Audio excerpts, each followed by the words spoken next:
Hey guys, what is going on, and welcome to The Poke Resort. I am your host, Austin. And I'm your co-host, TheAlgamist. And we are here to finish up speculation season with the big Pokemon Sun and Moon controversy.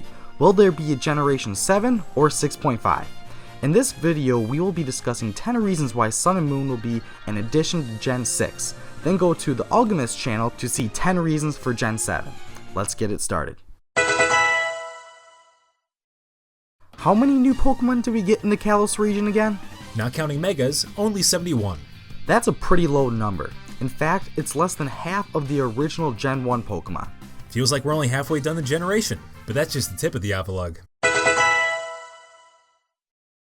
We've been having the same consistent release trend of main series Pokemon games since Gen 3. It goes, a new generation game like Diamond and Pearl, a past generation game remake, or Gold and Soul Silver, followed by the sequel to the current generation, Platinum. This trend has continued all the way through Gen 5. Wouldn't we expect the same for Gen 6 even if it's named something unrelated to X and Y? The Kalos region has many open ends left to the games. These questions should be addressed before future games. We have no idea where the train station in Kalos leads, since we can't go into it. The origins of Mega Evolution are still a vague mystery. And what about Lysander? Once the building collapsed, our character managed to escape, but we still don't know if Lysander did. If he did, what is he up to now? The X and Y series introduced a new kind of evolution with the bond of the trainer and their Pokemon, Ash Greninja. So why weren't we able to have that kind of evolution while we were in Kalos? I mean, I love myself a Poke Resort Greninja. Just give us closure, Game Freak. That's all we ask. If you look at the Kalos map, we still have many sections to still explore. The bottom portion hasn't even been able to travel on the map yet, and there are clouds covering up parts of the region as well, so we don't even know what's out there. With all that uncharted territory, there has to be a reason to revisit Kalos for Generation 6.5. So we found out there's a new form of Zygarde in the anime, yet it hasn't been addressed in the video games. That only gives me more reason to believe we'll be revisiting Zygarde in Sun and Moon, right? This perfect form that Zygarde takes is when the core gathers 100% of the cells.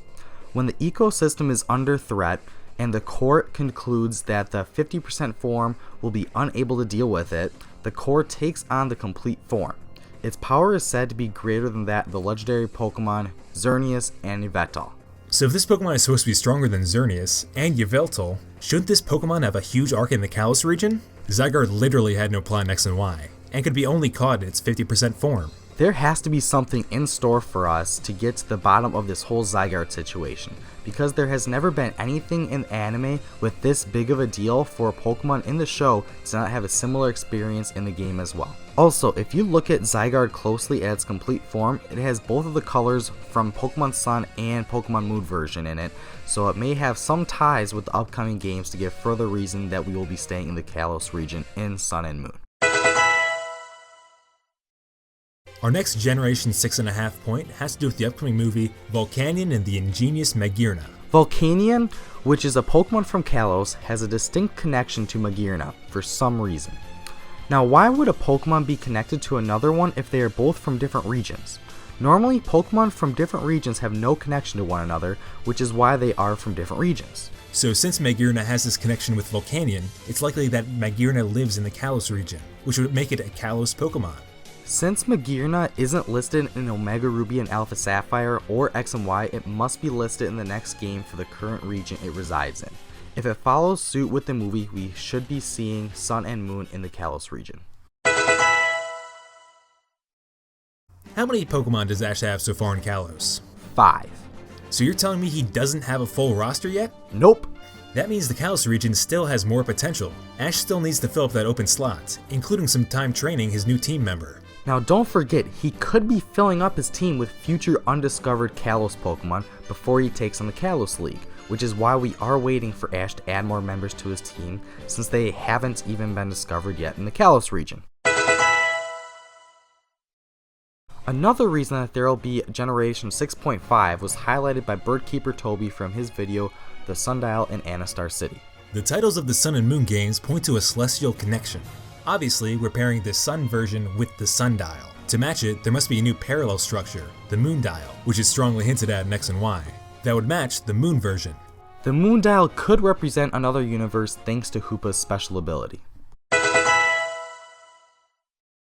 Recently in the Pokemon anime, we have a great compelling argument to say we will be staying in the Kalos region for Sun and Moon. This argument comes from the first episode of the X, Y, and Z season, when a trainer opens up his badge box. In this box, we find out that a trainer named Sawyer has 3 unidentified badges from the Kalos region. That means we must still have more of the region to discover to find out about these new gyms. While decoy badges have been used before, the newer series has a tighter continuity. These shouldn't be coming out of thin air.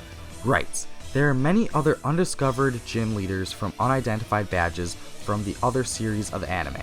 If you want to know all the badges you can actually earn in all of the regions, you can find out here in this video. I made counting of all of the badges you could earn from Kanto all the way to Kalos. Add 3 to the number though, since these new badges weren't out yet when I made the video. Pokemon always does something that surprises us. Right when we expect something, Pokemon throws out a complete 180 on what we expected.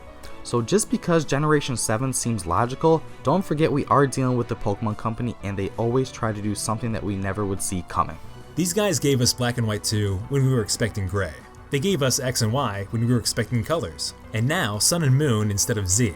And that's just talking titles. Speculation is irrelevant with this history of unpredictability. We are close to getting real information on Sun and Moon and we can't wait to find out the truth of it all.